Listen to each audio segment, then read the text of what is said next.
Bienvenue au bon endroit. J'ai compris physics. Alors, un véhicule qui aborde un virage avec une vitesse V non convenable risque un danger. Alors, en quoi consiste exactement ce danger et quel facteur peut jouer le plan de la route du virage dans la sécurité des véhicules. Alors, voyons ça ensemble. Le contact véhicule-sol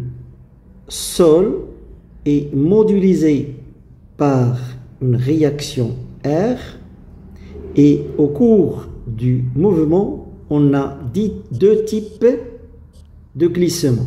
Un glissement longitudinal et un glissement latéral, caractérisé par deux coefficients constants distincts.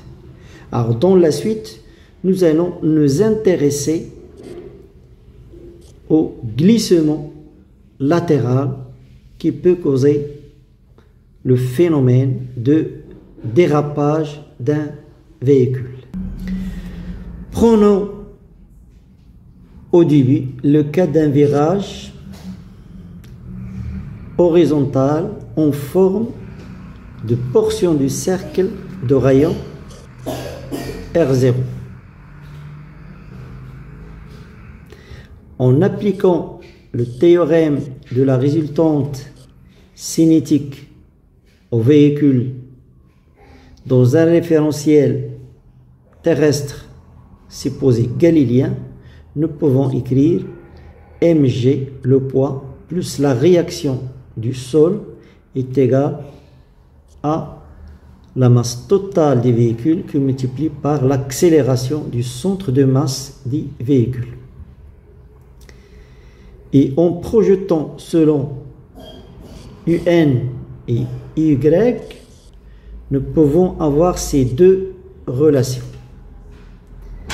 Alors, pour empêcher le dérapage des véhicules, c'est-à-dire le fait de sortir de la piste ou du virage, il faut que cette inégalité soit satisfaite. T étant la composante tangentielle de la réaction du sol et N étant la composante normale de cette réaction. Alors, FC étant le coefficient de glissement latéral qui caractérise ce contact entre les pneus et la route du virage. Alors, T strictement inférieur à FC fois N nous donne en fait une vitesse limite à ne pas dépasser qui est racine carrée de FCG R0. Voyons maintenant ce qui se passe lorsque la route du virage est inclinée d'un angle alpha par rapport à l'horizontale. Donc, la piste maintenant du virage est inclinée. Alors, on applique toujours le même raisonnement, théorème de la résultante cinétique.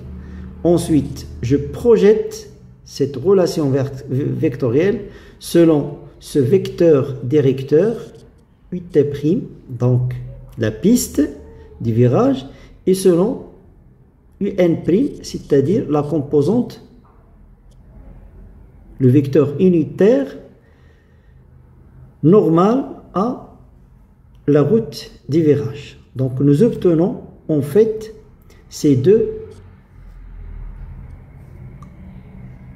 expressions de la composante tangentielle, du module de la composante tangentielle et de la composante normale. Alors, vous voyez bien la dépendance en alpha qui est l'angle d'inclinaison de la route du virage par rapport à l'horizontale. Et donc, pour éviter le dérapage des véhicules, donc le fait de quitter, de sortir du virage, il faut que cette inégalité soit remplie.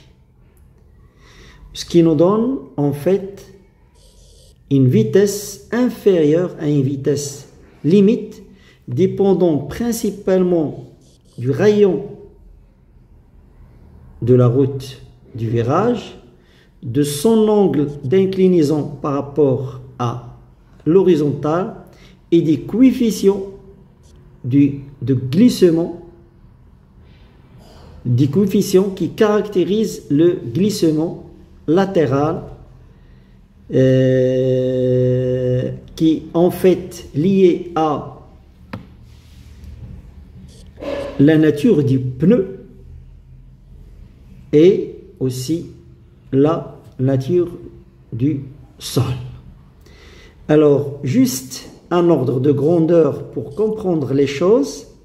Lorsque FC a une valeur de 0,8, un rayon du virage de 20 mètres et une inclinaison de 12 degrés par rapport à l'horizontale, un calcul nous donne, lorsque le virage est horizontal, une vitesse limite à ne pas dépasser qui est de l'ordre de 46 km par heure, alors que pour un virage soulevé de cet angle-là, de 12 degrés par rapport à l'horizontale, on constate que la vitesse limite dépasse un peu celle obtenue au cas du virage horizontal.